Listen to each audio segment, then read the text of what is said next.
creating from the field instead of from matter. And so many people, they can do all the right diets, they can eat all the right food, they can exercise, all that stuff. If they're still living in fear, if they're still overanalyzing themselves, if they're judging themselves and others, and they're perfectionistic and controlling, none of that will make a difference until that person, reconciles some of those states with themselves. So I think it's a huge conversation that has to be made, and it has to be practical. Satya, Mind, Body, Spirit, Health, and Healing. Many of us are aware of the connection between body and mind to some degree or another.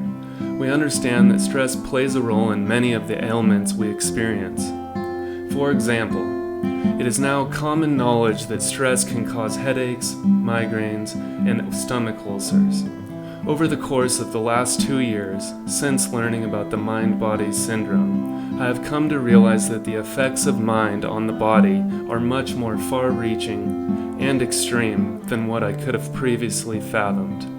In the years prior to my chronic pain hitting peak levels, and thus becoming intolerable, I had read a good deal about the mind-body connection. I had even accepted its assertions on some level, but when it came down to it, I was a long ways from fully understanding the implications involved. Throughout my life and experience with physical pain, I have done what everyone does. For back pain, I would head off to a chiropractor, and when it got really bad, it was on to the physical therapist, surgeon, and one who gives steroid injections. When plantar fasciitis made it so I could no longer run or walk without severe pain, it was off to get the perfect shoes, a special roller for the feet, constant calf stretches, and shoe insertions. When pelvic pain made life unbearable, it was off to the hospital, physical therapist, urologist, and once again, surgeon. The common denominator in all of this is that not one of these conditions ever fully healed. Actually, they continually got worse, and I lived a good 15 years of my life with some combination of these.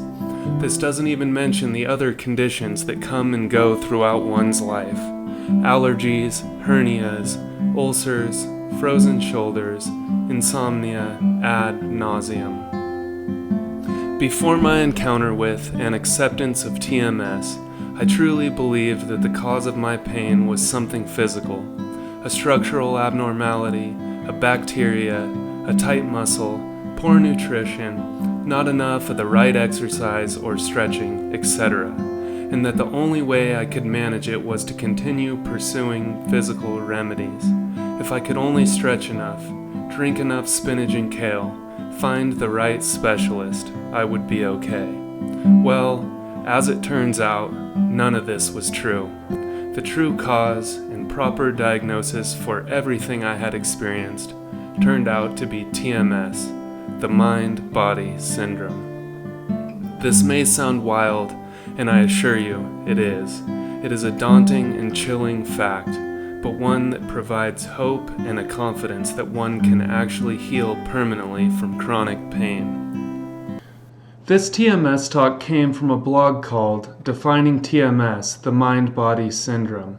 If you liked what you heard and are ready to start healing, please go check it out at howtosayfupolitely.com, or you can check out the audio version here on YouTube.